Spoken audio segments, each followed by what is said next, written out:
고린도전서 13장 4절에서 7절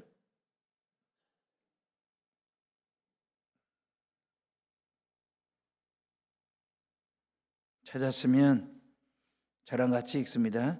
사랑은 오래 참고 사랑은 온유하며 시기하지 아니하며 사랑은 자랑하지 아니하며 교만하지 아니하며 무례히 행하지 아니하며 자기의 유익을 구하지 아니하며 성내지 아니하며 악한 것을 생각하지 아니하며 불의를 기뻐하지 아니하며 진리와 함께 기뻐하고 모든 것을 참으며 모든 것을 믿으며 모든 것을 바라며 모든 것을 견디느니라. 아멘. 사순절 세 번째 주일을 맞이했는데요, 사랑은 오래 참고 그랬습니다. 오래 참고 참는 사랑을 해보셨습니까? 아니면 막간을 그 타이밍을 못 참아가지고 사랑이 깨진 적, 아니면 관계가 틀어진 적은 있는지 그 말입니다. 꼭 참으시래요. 꼭 참으시래요. 꼭 참으면 하나님께서 꼭 당신의 복을 눌러 채워주신다는 거예요. 꼭 참으시면 하나님께서 우리에게 반드시 꼭 복을 주신다. 오래 참음의 복 말입니다. 한 주간 온유한 사랑을 해보셨습니까? 온유함이라고 하는 게 친절과 배려와 부드러움, 그런 뜻입니다. 실은 온유한 삶을 가지고 온유한 삶을 산다라고 하는 게 결코 쉽지 않습니다. 온유하게 일을 한다든지 온유하게 문제를 푼다든지 온유하게 사람을 대하는 것이 결코 쉽지 않은 일이에요. 원수일지라도 그 말입니다. 예수님의 가르침대로 오래 참는 사랑과 온유한 사랑으로 원수를 예수님 품듯 품을 수 있어야 되는데 그 말이에요. 십자가 사랑으로 아우르는 삶을 살았는지, 그래서 아우라 있는 크리스찬 된 삶을 지난 한 주간 살으셨는지 그 말이에요. 우리가 사순절이기 때문에 그래도 오래 참고 온유한 사랑을 해야지, 나름대로 마음의 어떤 결기를 가지고 또렷한 명분을 가지고 사순절을 보내고 있는데, 그래도 그 말이에요. 그래도 쉽지 않지요. 오래 참는 사랑과 온유한 사랑을 한다는 게 결코 이게 인격으로 되든가요, 성품으로 되느냐 그 말입니다. 아니면 성격으로 되는 거더냐 그 말입니다. 이게 인격으로, 품격으로, 성격으로 될성 싶으면 이게 성령의 9가지 열매가 아닙니다. 근데 이건 정말 영격이나 아니면 영역이나 아니면 하나님의 도우심, 성령의 도우심을 통해서 성격으로 되는 게 아니고 성령으로 되는 것이거든요. 그래서 오래 참음과 온유함은 성령의 9가지 열매 중에 하나가 된 겁니다. 자, 오늘은 사순절 세 번째 주일인데 사랑의 특성 세 번째, 사랑은 시기하지 아니하며 그랬어요. 시기하지 말래요. 자랑도 하지 말고 교만도 하지 말고 무례히 행치도 말래요. 왜? 이건 사랑이 아니기 때문에. 세 번째부터 10번째까지 아니하며 하지 마라, 노, 해서는 안 될 사랑 8가지를 말씀하세요. 꼭 해야 될 사랑, 오래 참고 온유한 사랑을 2가지를 말씀하신 다음에 세 번째부터 시기하지 아니하며 교만하지 아니하며 자랑하지 아니하며 무례히 행치 아니하며 8가지를 쭉 얘기하고 11번째부터 진리와 함께 기뻐하고 그러면서 모든 것을 참으며 믿으며 바라며 견디는 것이다. 이게 사랑이라는 거예요. 그러니까 꼭 해야 될 사랑 7가지를, 하지 말아야 될 사랑 8가지를 말씀하시면서 15가지의 특징을 얘기하신 거예요. 그러면 하지 말아야 될 사랑 8가지 중에 첫 번째가 뭐냐? 시기하지 말래요. 시기하는 순간에, 질투하는 순간에 사랑 자체가 될 수 없다는 거예요. 사랑은 깨지고 사랑이 금이 간대요. 인간관계는 틀어질 수밖에 없다. 오래 참고 온유했습니다. 근데 시기하는 순간에 오래 참는 사랑과 온유한 사랑이 수포로 돌아갈 수 있다. 결코 사랑은 쉬운 것이 아니구나. 시기하거나 질투하지 아니할 때에 사랑이 된다는 거예요. 진정한 사랑과 아름다운 사랑, 서로가 서로를 살리는 상생의 사랑은 언제냐면 시기하지 아니할 때로부터 시작이 된다. 시기와 질투, 미움이라는 걸 헬라어로 젤로이 그러거든요. 이 젤로이라고 하는 뜻은 뭐냐면 사랑하는 사람이나 사랑하는 그 어떤 것, 사랑하는 사람이나 내가 사랑하는 그 어떤 것을 빼앗길까 봐 그 말이에요. 뺏기지 않기 위해서 애쓰고 노력하는 어떤 감정을 시기, 질투, 젤로이 그렇게 말을 하는 거예요. 고통스러운 감정 말입니다. 헬라에 이런 얘기가 있어요. 올림픽계에 나와가지고 월계관을 탔어요. 금메달을 탄 거예요. 그리고 그 사람의 공적을 기리기 위해서 그 도시가 기념비를 세웠습니다. 근데 그 도시에 라이벌이 있었어요. 이 기념비를 두고 볼 수가 없었어. 마음속에 시기, 질투, 시샘 그리고 욕망이 꿈틀거리기 시작하면서 밤마다 저녁마다 모르게 망치와 끌 정을 가지고 가서 그 기념비의 밑변을 따내기 시작했어요. 쳐내기 시작했어요. 망치질을 한 거예요. 그리고 마지막 밤마다 가서 하다가 마지막 부분을 정으로 망치로 때려 깼을 때 그 기념비가 자기 쪽으로 넘어지는 통에 그 기념비에 깔려 그 사람이 죽었다는 거예요. 이게 시기라는 겁니다. 헬라에서 나오는. 시기는 결국 남을 죽이는 게 아니라 나를 죽인다는 거예요. 이 사람은 기념비에 깔려 죽은 게 아니에요. 시기와 질투에 깔려서 죽은 거지. 타락한 인간이 가지고 있는 악한 성품 가운데 하나가 질투 혹은 투기라고 하는 이 시기신 말입니다. 잠언 13장 30절에 평온한 마음은 육신의 생명이나 시기는 뼈를 썩게 하느니라. 하나님의 말씀이에요. 시기가 얼마나 독한 것인지 악한 것인지 우리의 뼈를 썩게 하는 거다라고 얘기를 했어요. 역사 이래 시기와 질투로 말미암아 가정과 나라를 망쳤던 일들이 얼마나 많은지 그러고 보면 시기라고 하는 것은 다른 사람을 해치는 것이 아니라 결국 자기를 해치는 것이구나, 죽이는 것이구나. 시기와 질투, 이 젤로이라고 하는 것은요, 가시와 같아가지고 내가 뻗치는 쪽쪽마다 손이 닿는 곳마다 그 사람도 찌르고 나도 찌르고 서로에게 상처를 주는 것이 젤로이, 시기 질투다 그 말이에요. 그래서 사도 바울은 하지 말아야 될 사랑 중에 첫 번째로 시기하지 말라라고 말한 것입니다. 요셉의 형들 10명이 요셉을 돈 받고 인신매매하듯이 팔아넘겼잖아요. 노예로. 이유가 뭐였습니까? 형들 마음속에 또아리를 튼 시기 때문에. 왜? 어찌 보면 막둥이 같은 나중에 베냐민이 태어나지만 11번째 꼬맹이 동생 요셉이 꾸는 꿈이 너무 커. 형들은 그 꿈을 꿔본 적이 없어. 형들은 그런 꿈을 꾸지를 하고 있는데 이 조그마한 막둥이 요셉이 너무 큰 꿈을 꾸니까 마음에 시기 질투가 생겨가지고 그 시기 질투가 차곡차곡 겹겹이 쌓이면서 결국 작당모의 해가지고 인신매매하듯이 동생 요셉을 팔아넘깁니다. 인면수심이죠. 시기는 이런 거예요. 짐승만도 못한 짓을 하게 합니다. 나중에 이것이 아버지 야곱에게는요 뼈를 썩게 하는 고통이 되었거든요. 사랑하는 헤어로의 식구들이요, 하나님의 형상대로 지음받았다 그러잖아요. 그 하나님의 형상이 뭐냐? 하나님의 성품이에요. 하나님의 성품은 딱 한 단어입니다. 사랑입니다. 우리가 하나님의 형상대로 지음받았다는 하나님의 사랑이 내 안에 있는 하나님의 사랑 때문에 하나님의 말씀이 사랑스러워요. 하나님의 말씀을 사랑하다 보니 순종하는 것입니다. 말씀에 순종하다 보니 성경에 기록된 복을 받아 누리는 거예요. 그런데 하나님의 형상을 잃어버렸어. 하나님의 성품이 상실됐어. 하나님의 성품이 상실됐다는 말은 하나님의 사랑이 무너졌다라고 하는 거죠. 사랑이 없다 보니, 사랑이 사라지다 보니, 사랑이 상실되다 보니 하나님의 말씀도 사랑스럽지 않은 거예요. 그러니까 불순종하는 거예요. 그래서 선악을 알게 하는 열매를 똑 따먹고 범죄한 범죄자 죄인이 되는 것입니다. 아담과 하와는요 범죄하고 난 다음에 외형, 겉모습은 그대로였습니다. 달라진 게 하나도 없습니다. 그런데 내면 세계 속마음이 달라졌어요. 뭘로? 하나님의 사랑을, 하나님의 성품을 상실한 내면 세계 한 켠에 그 말이에요. 뭘? 시기와 질투가 자리를 잡는 또아리를 드는 그런 내면 세계에 무너짐이 생겼어요. 외모는 달라진 것이 없는데 내면 세계에 달라짐이 생긴 거예요. 그러면서 하나님처럼 되고 싶은 이 시기와 질투와 욕심과 욕망이 그들의 마음속에 젤로이, 마음 한켠에 자리를 잡은 사랑. 그렇게 결국 그것이 독이 되고 뼈를 썩게 하는지 여실히 보여주는 사건이 툭 터집니다.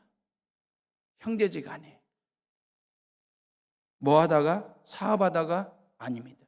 공부하다가? 아닙니다. 농사짓다가? 아닙니다. 일하다가? 아닙니다. 예배를 드리고 난 후 그 말이에요. 가장 비통한 사건이 툭 터집니다. 형제지간에. 아담과 하와는 범죄하고 난 후에 에덴 동산에 쫓겨나잖아요. 하나님이 쫓아내실 때에 모든 남자는 노동의 수고를 해야 되고 모든 여자는 해산의 수고를 해야 된다. 에덴 동산에 쫓겨난 상태에서 노동과 해산의 수고를 통해서 첫 아이를 낳은 거예요.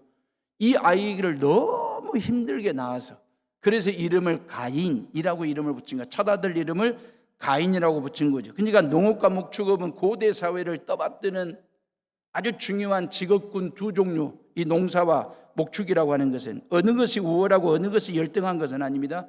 성경은 직업의 귀천을 따지지 않습니다. 다만 골로새서 3장 23절에 무슨 일을 하든지 주님께 하듯하라 그랬어요. 범죄만 아니면 무슨 일을 하든지 간에 하나님이 내게 맡겨주신 것으로 알고 그 일을 주님께 하듯 하라고 말씀하신 거예요. 두 아들이 하나님께 예배를 동시에 드렸는데 하나님께서 동생 아벨 예배만 받으신 거예요. 우리가 이 대목에서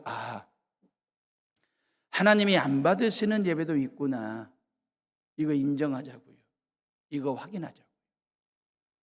나 지금 예배 드리고 있거든. 내 예배를 하나님이 무조건 받으실 거야. 조건 없이 받으실 거야. 다 받으실 거야. 천만의 말씀. 안 받으시는 예배도 있다 그 말이에요. 이거 먼저 인정하고, 예배를 받고 안 받고는 하나님의 전적인 권한입니다. 그 하나님의 절대 주권이에요. 창세기 4장을 보면 가인은 재물만 하나님께 바쳤더라 그랬어요. 근데 동생 아벨은 자신과 재물을 동시에 하나님 앞에 드렸더라 그랬어요. 성경에 보니까 아벨과 그의 재물 그랬잖아요. 아벨이 먼저 나왔잖아요. 아벨은 하나님 앞에 예배를 드리기 전에 먼저 자신을 먼저 제물로 드리고, 그리고 짐승 새끼를 하나님 앞에 양을 드리는 예배를 드렸거든요. 아벨은 만약에 가인도 말입니다. 만약에 가인도 하나님 앞에 예배 드릴 때 자신을 먼저 드리고 농산물을 드렸더라면 하나님은 가인의 예배도 받으셨을 겁니다. 근데 가인의 예배는 그러지를 못했어요. 그래서 안 받으신 거예요. 문제는 창세기 4장 5절에 보니까 가인과 그의 재물을 하나님이 받지 아니시니라 가인이 몹시 분하여 안색이 변하니 그랬어요. 동생 아벨의 예배만 받으시는 그 하나님을 향하여 그 말은 불만이 마음속에 또아리를 차기 시작했어요. 그리고 동생 아벨을 향한 시기와 질투와 미움과 젤로이로 마음속에 꽉 차면서 결국 마음통이 불만과 시기와 질투로 꽉 채워지면서 얼굴 표정 안색이 달라질 정도로 그 말이에요. 그래서 그 동생이 미운 거예요. 하나님이 원망스러운 거예요. 그래서 돌을 들었습니다. 그래서 동생을 돌로 쳐서 죽였습니다. 보통 히브리어 성경에 죽였다라고 하는 말은 카탈이라고 하는 단어를 쓰는데 이 카탈이라고 하는 단어를 안 쓰고 여기서는 할라그라고 하는 단어를 썼어요. 할라그라고 하는 단어는 말은 우리말로 뉘앙스로만 확실하게 쳐서 죽였다 그 말이거든요.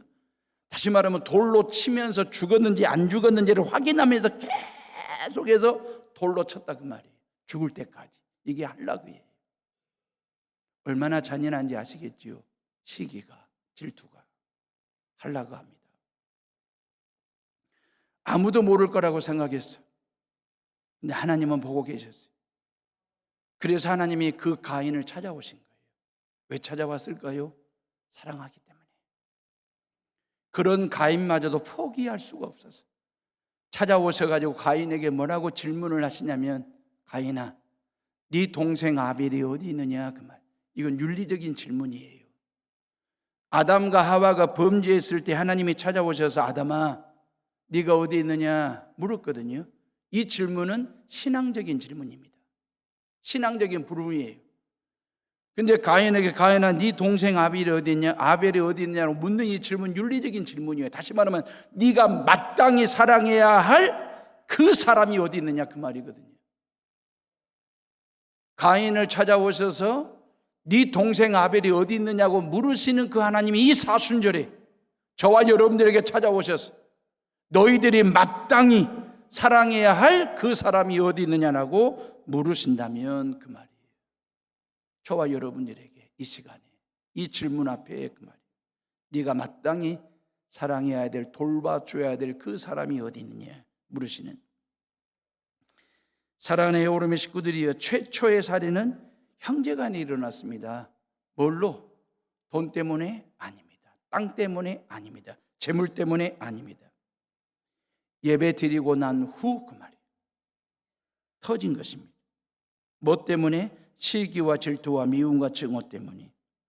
형이 동생을 할라크, 숨이 끊어질 때까지 확인하면서 돌로 쳐서 죽였어요. 시기심 무섭습니다. 그렇다면 하나님께서 예배를 받으시고 안 받으시고 이유가 뭐냐 그 말이에요. 우리는 흔히 이 대목에서 이렇게 해석할 때가 많았어요. 가인은 농산물로 하나님 앞에 드렸고 아벨은 짐승의 피가 있는 양으로 하나님 앞에 드렸기 때문에 하나님이 받으신 거다. 십자가 희생제사를 상징하는 피가 있는 양으로 제물을 삼아 예물을 드렸기 때문에 하나님이 받으신 거다. 일정 부분 맞아요. 근데 전체적으로는 약간 다르게 해석을 하고 싶어요. 예배는 예물이 아니라 예배자입니다. 하나님이 받으시는 것은 예물을 받는 게 아니에요. 예배자 여러분들을 받으시는 거예요. 예배는 예물을 뭘로 드렸느냐, 어떤 예물을 드렸느냐, 농산물로 드렸느냐, 짐승으로 드렸느냐, 이게 중요한 게 아니고 그 예물을 바치는 예배자가 어떤 자세로 하나님 앞에 예배를 드렸느냐, 하나님은 그걸 보시는 거예요. 저는 오늘 여러분들과 함께 가인과 아벨이라고 하는 이름 속에서 힌트를 얻어가지고 우리의 예배는 어떤 예배인지 그 말입니다. 그러면서 사랑은 시기하지 않는 것이 뭔지 살펴보려고요. 가인이라고 하는 말은 히브리어로 카니티 그래요. 카니티라고 하는 말은 내가 얻었다, 내가 획득했다 그런 뜻입니다. 아담과 하와는 하나님이 손수 지은 존재잖아요. 근데 하나님의 말씀에 불순종하여 선악과를 따먹는 죄를 범한 징벌로 남자는 노동의 수고와 여자는 해산의 수고를 하는 존재가 되어서 에덴 동산에 쫓겨난 존재가 됐어요. 그래가 이 두 사람의 사랑을 통해서 첫 아들을 낳을 때 얼마나 힘들게 낳았는지 이름을 가인이라고 지은 거예요. 카니티 그 말이에요. 카니티. 직역을 하면 이런 거죠. 힘들다. 애 낳느라고 난 죽을 뻔했어. 숨이 꼴까닥 넘어가는 그런 고통을 맛봤어. 이런 뜻이에요. 카니티라고 하는 말이. 이 말을 더 진화시키면 내가 낳았다, 내가 수고했다, 내가 애썼다, 내가 획득했다. 다시 말하면 중심에 뭐가 있습니까? 내가 있습니다. 이게 가인의 이름의 뜻이에요. 내가 고생했고, 내가 힘들어했고, 내가 수고했고, 내가 땀 흘렸고, 내가 얻었고, 내가 획득했고, 내가 하나님 앞에 드리는 것. 가인의 이름은 이런 뜻, 카니티 그 말입니다. 자, 그러면 이 이름 속에 인간적인 욕심과 욕망이 어디에 투영이 됐냐면 예배에 그대로 투영한 거예요.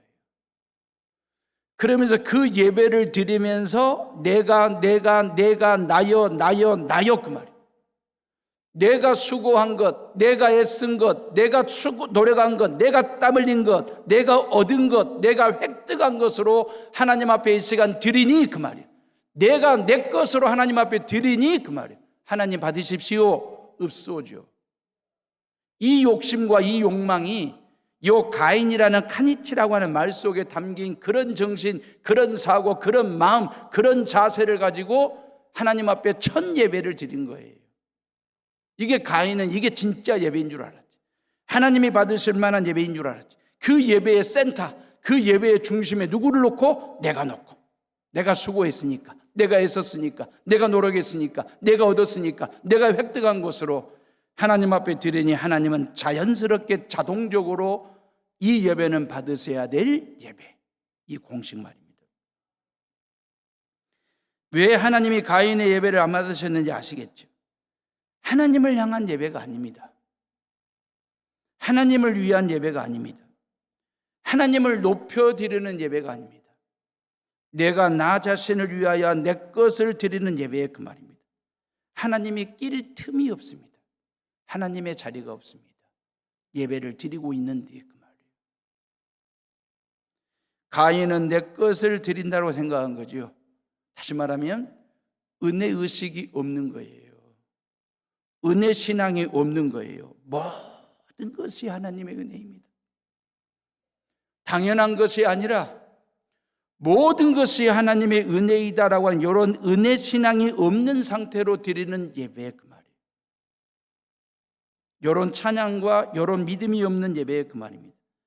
모든 것이 카니티한 거예요. 가인은 내가 수고하고 내가 노력했고 내가 땀 흘린 것, 오로지 나에게 몰빵하는 예배, 내 것에 몰입하는 예배의 그 말입니다.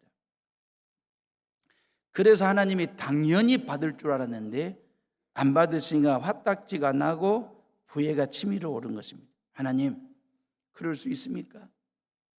내가 어떻게 하나님 앞에 드리는 건데 비가 오나 눈이 오나 추우나 더우나 꾹 참고 밤잠을 설쳐가면서 하나님 앞에 드리려고 준비한 것인데 왜 안 받으십니까? 내가 드린 건데, 내가 땀 흘린 건데, 내가 준비한 건데, 내가 수고한 건데, 요 정신 말입니다. 내 것을 안 받으시고 아벨 것만 받아 우라통이 터진 거죠. 마음통에 시기심 만땅 그 말이에요. 하나님이 예배를 안 받으셨을 때 그 말이에요. 심령이 가난한 상태를 유지했더라면 그 말이에요. 하나님이 예배를 안 받으셨을 때 심령이 가난한 자가 되었으면 내 것을 비우는 거죠. 그리고 하나님의 것으로 내 마음속을 채우는 거죠. 그러면 심령이 가난한 자는 복이 있나니 천국이 저희 것이며, 그래서 내 마음통을 쓰레기통 비우듯이 확 비워가지고 내 것을 비우고 하나님의 것으로 채우는 순간에, 천국이 임하는 순간에 마음속에서 심오한 울림이 생기는 거잖아요. 하나님 감사합니다. 동생 예배라도 받아주셔서 너무 고맙습니다. 동생 예배마저도 커트가 됐더라면 어찌했을까? 동생 예배라도 받아주시니 너무 고맙습니다. 하나님이 왜 내 예배를 안 받으셨는지 내 예배를 다시 한번 점검하고 보완해서 다음에는 하나님이 기뻐 받으실 만한 예배를 드리겠습니다라고 자기를 바꾸는 계기가 되었을 때, 심오한 울림이 생겼을 때, 애통함이 생겼을 때, 그러면서 하나님 앞에 우는 거지. 하나님이 받을 수 없는 예배를 드리는 자기 자신을 보면서 애통해하면서 울어. 마음통이 울음통이 되는 거잖아요. 근데 마음통을 우라통으로 바꾼 거예요. 그리고 하나님 앞에서 분노하고 아벨 동생 앞에서 시기한 거죠. 그 순간 돌을 들었습니다. 그리고 내리쳤습니다. 그리고 죽였습니다. 사랑하는 해오름의 식구들이요, 우리는 가인을 통해서 우리가 드리는 예배에 무엇이 없는지 그 말이에요. 내가 하나님 앞에 이 시간 드리는 예배 중에 무엇이 없는지 살펴볼 필요가 있죠. 로마서 5장 2절, 또한 그로 말미암아 우리가 믿음으로 서 있는 이 은혜에 들어감을 얻었으며 하나님의 영광을 바라고 즐거워하느니라 그랬어요. 에베소서 2장 18절, 이는 저로 말미암아 아버지께 나아감을 얻게 하려 함이심이라. 에베소서 3장 12절, 우리가 그 안에서 그를 믿음으로 말미암아 담대함과 하나님께 당당히 나아감을 얻느니라 그랬어요. 세 구절 속에 공통적으로 나오는 말이 뭔 말인지 아십니까? 나아감이라는 말입니다. 신약 성경에 나아간다는 말이 딱 3번 나와요. 여기서 로마서 5장 2절, 에베소서 2장 18절, 에베소 3장 12절에 나아간다는 말 딱 3번 나옵니다. 이 말은 궁궐에 있는 왕 앞에 나아갈 때 이 말을 쓰는 거예요. 그럼 왕 앞에 아무나 나갈 수 있습니까? 함부로 나갈 수 있는 것입니까? 아니잖아요. 모든 조건을 다 갖췄어. 왕 앞에 나아가기 위해서. 근데 모든 조건을 다 갖췄어도 왕이 허락하지 않으면 못 나가는 거예요. 왕의 허락이 떨어졌어. 이걸 우리는 은혜라고 얘기합니다. 하물며 그 말이에요. 하나님 앞에 나아가는 일인데. 하나님 앞에 나아가는 일인데. 이건 전적인 하나님의 은혜예요. 하나님이 허락하신 일 그 말입니다. 이걸 우리는 예배라고 얘기하는 것이거든요. 하나님 앞에 나올 때마다. 지금도 유대교인들은 토요일 날 하나님 앞에 예배를 드릴 때, 회당에 모여서 예배를 드릴 때 2시간 예배를 드려요. 2시간 동안 남녀노소 전 세대들이, 전 가족들이 다 나와서 예배를 드리는데 2시간 동안 성경 읽기와 기도와 찬양하는 일을 계속해서 반복해서 합니다. 놀라운 것은 2시간 동안 서서 예배를 드립니다. 그럼 그 회당에 의자가 없냐? 있어요. 의자가 있음에도 불구하고 유대교인들은 2시간 동안 벌떡 서서 예배를 드립니다. 이유가 뭔지 아십니까? 차마 그 말이에요. 어찌 그 말이에요. 감히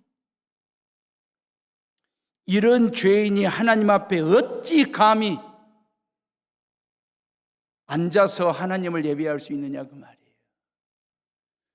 그래서 모든 성도들이 벌떡 일어나서 그 말이에요. 몸만 일으켜 세우는 게 아니라 영혼까지 일으켜 세워서 하나님을 예배하는데 2시간 동안 벌떡 서서 감히 차마 어찌 하나님 앞에서 앉아 예배 드릴 수 있겠느냐는 이 겸손함과 절박함을 가지고 하나님 앞에 예배를, 그 예배 속에 시기가 틈이 타겠냐 그 말이에요. 사랑하는 에어오름의 식구들이요, 우리가 전적인 하나님의 은혜로 이 시간 하나님을 예배하고 있잖아요. 우리는 어떻게 예배를 드려야 할까요? 가인을 통해서는 부정적인 면을 봤어요. 예배센터 중심에 내가 있는 거예요. 하나님이 안 받으셨어요.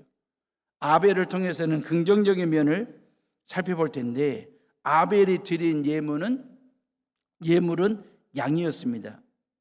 예배는 예물보다 예배자가 더 중요하다라고 분명히 말씀드렸어요.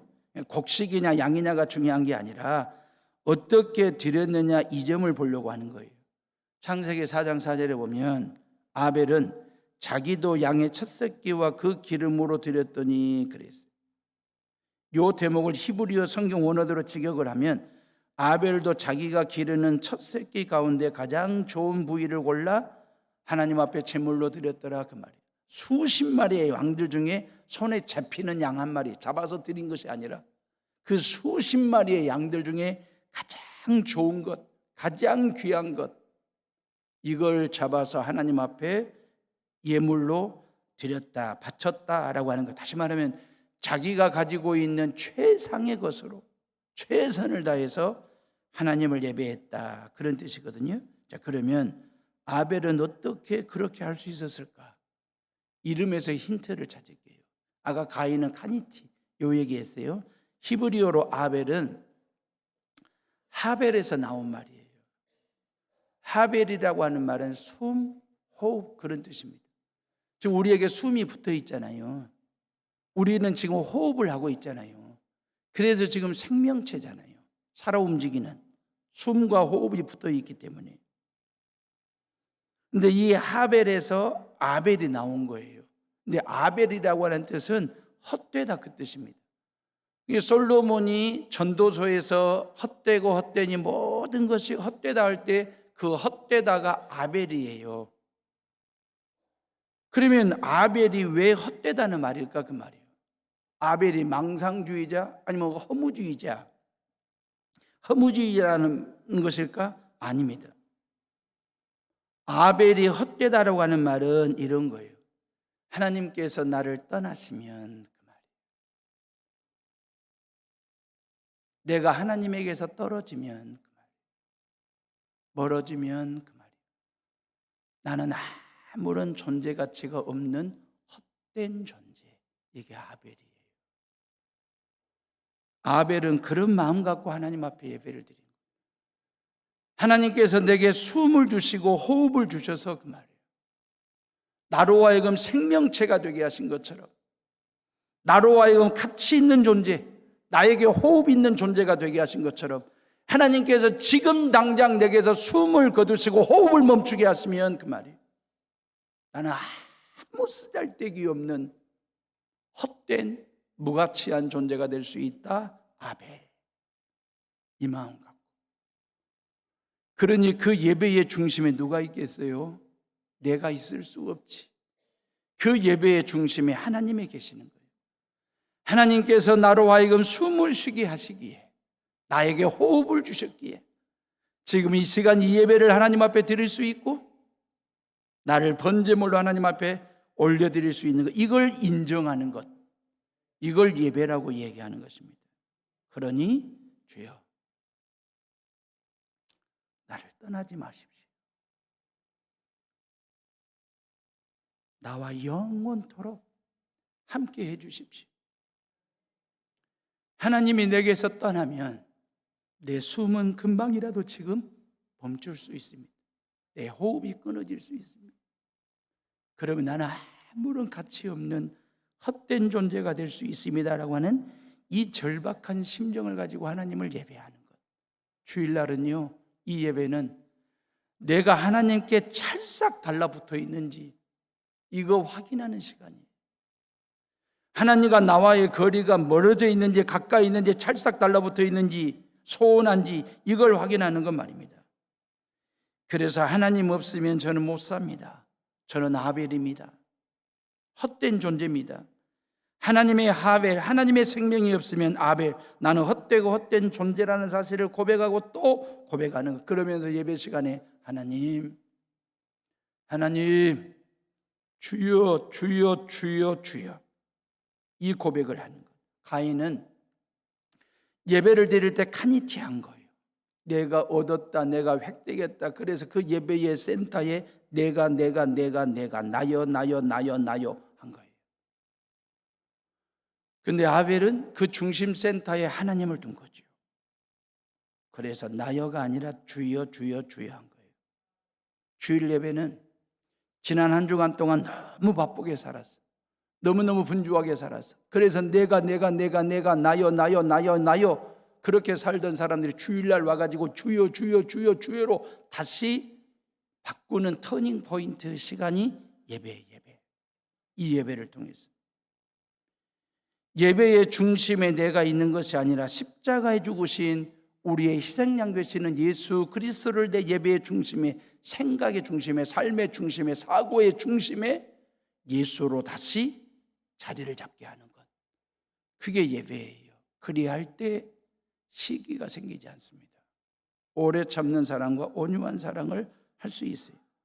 내 삶이 하나님 중심이냐 인간 중심이냐, 인간 중심의 예배로 기울어진다는 게, 인간 중심의 예배로 기울어지는 것이 한국교회 타락의 원인이 되었습니다. 이 강단이 그 말, 인간 중심의 설교, 이걸 할 때에 한국교회가 타락하게 됐다니까요. 여러분들도 혹여나 예배 후에 그 말, 다들들 점심들 드시고 이제 3, 3, 5 그룹 이래저래 끼리끼리 모여가지고 이제 여기저기 막 각실 각 공간마다 커피 타임 하면서 담소를 나누다가 이제 오후 예배 참석들을 하시는 거잖아요.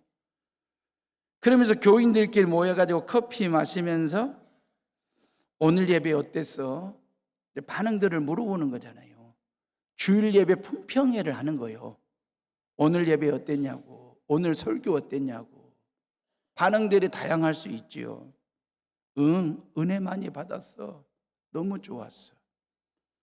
어떤 사람은 아니 별로였는데 찬양도 지루하고 목사님 설교도 밋밋하고, 또 어떤 사람은 나는 대충 드렸어.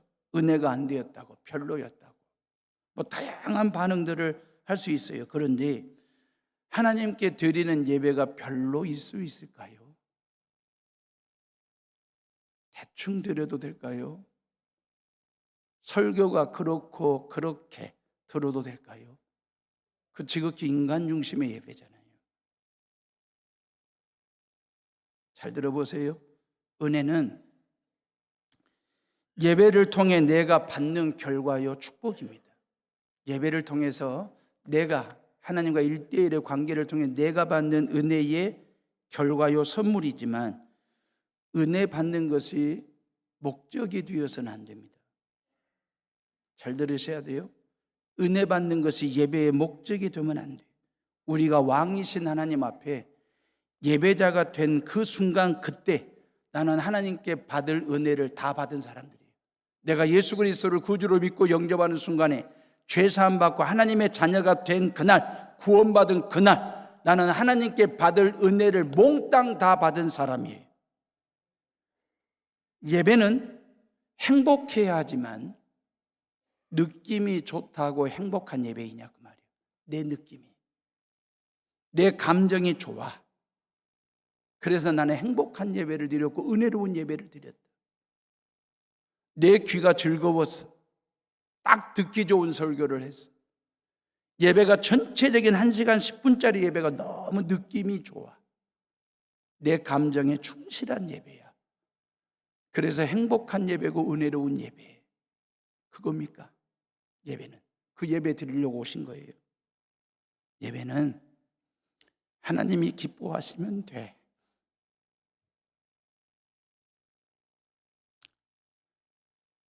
하나님을 기쁘시게 하면 돼요. 그게 진짜 예배예요. 나의 느낌과 나의 감정 중요하지 않아.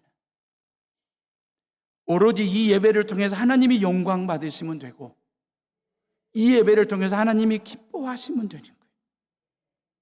예배는 나에게 무엇을 하라고 결단하는 시간이 아니라 예수님께서 이미 하신 그 일을 믿고 찬양하고 다시 한번 확신하고 세상으로 나가는 게 예배예요. 예배를 통해서 하나님이 나에게 뭐라고 했어? 뭘 하라고 했어? 촉구하고 결단을 요구하는 예배가 아니라 그게 예배가 아니고 하나님께서 이미 예수님께서 나를 위해서 이미 하신 일 그 말이에요. 십자가에 죽으시고 다시 부활하셔가지고 우리를 모든 죄로부터 구원하신 그 예수님이 이미 하신 그 일에 대해서 내가 진짜 믿고 있는지 그 예수님을 내가 찬양하고 그 예수님을 붙들고 세상으로 나아가고자 하는 결단하는 시간이 되는 거지. 내가 뭘 해야 되겠다 그게 아니에요. 아벨이 드린 어린 양이 바로 예수님이잖아요. 참 묘하고 재미있는 것은 뭐냐면 아벨은 예배를 드리고 난 후에 가인에게 돌로 맞아 죽었어요. 예수님께서 골고다 언덕에서 세상 죄를 지고 가는 어린 양으로 죽으신 것처럼 이게 예배예요. 아벨도 양을 잡아 예배를 드리고 자신도 산 제물로 드렸어요. 예수님은 골고다 언덕에서 당신의 모든 걸 산 제물로 드렸어요. 그래서 히브리서 11장 4절에 아벨은 죽었으나 그 믿음으로서 지금도 말하느니라 그랬어요. 아벨의 예배는 예수님의 예배를 똑 닮은 예배예요. 양도 죽고 아벨도 죽고 예수도 죽고 양도 피를 흘리고 아벨도 피를 흘리고 예수도 당신의 모든 피를 다 흘려 당신 피값으로 우리의 죄값을 지불하신 예수. 죄값은 오직 예수의 피값으로만 예수의 피로만이 죄사함 받을 수 있기 때문에 예수님이 그 피를 흘리신 것 말입니다. 나의 죄를 씻기는 예수의 피밖에 없네요. 다시 정케 하기는 예수의 피밖에 없네. 나의 죄속하기는 예수의 피밖에 없네. 나는 공로 없으니 예수의 피밖에 없네. 예수의 흘린 피 날리게 하오니 귀하고 귀하다. 예수의 피밖에 없네 그랬어요. 하나님께서 왜 가인의 예배를 안 받으시고 아벨의 예배를 받으셨는지 아시겠죠? 은혜의식이 있느냐 없느냐가 결정적인 차이입니다. 하나님 중심의 예배를 드리고 있느냐 인간 중심의 예배를 드리고 있느냐가 결정타입니다. 나여 나여 나여 카니티하고 있느냐 아니면 주여 주여 주여 하벨 하느냐가 결정적입니다. 예배는 내가 드리는 것이고 내 예배를 받을 거냐 안 받을 거냐 하나님의 절대 주권에 의해서 하나님이 알아서 겸손. 나는 예배자일 뿐입니다. 그러니 겸손하게 나 같은 죄인을 오늘도 이 시간 이 예배당에 하나님 앞에 나아올 수 있도록 하나님이 허락하신 그 은혜가 있기에 신령과 진정으로 하나님이 받으시기에 합당한 예배를 드리는 것 말입니다. 내 곁에 존재하는 이유는 비교의 대상이 아닙니다. 사랑의 대상이지. 왜 하나님께서 내 주변에 저 사람을 붙여줬을까? 왜 저 사람과 나를 이웃되게 하셨을까? 그것은 비교하라고 붙여주신 것이 아니라 사랑하라고 비춰주신 것입니다. 비교하는 순간에 예배를 비교합니다. 동생 가인이 동생 아벨이 드린 예배와 내 예배를 비교하는 것. 왜 하나님이 안 받으셨지? 비교하다 보니까 화딱지가 나는 거예요. 시기하게 되는 거예요. 예배는 절대 비교하는 게 아닙니다. 예배는 사랑하는 것이고 내 주변에 있는 모든 사람들을 대할 때에 그 말입니다. 비교의 대상으로 대하지 마시고 사랑의 대상으로 대하는. 그래서 오래 참는 사랑과 온유한 사랑과 시기하지 않는 사랑을 통해서 지금보다 더 나은 세상 만들고 살맛 나는 여수 땅 만들어가는 저와 여러분들 되시기를 주님의 이름으로 축원합니다. 시기하면 사랑이 사라지고 사랑하면 시기가 사라집니다. 여러분들이 꼭 기억하셔야 돼요. 시기하면 사랑이 사라지고 사랑하면 시기가 사라진다. 이 시간 나같이 조용히 묵상하며 기도합니다.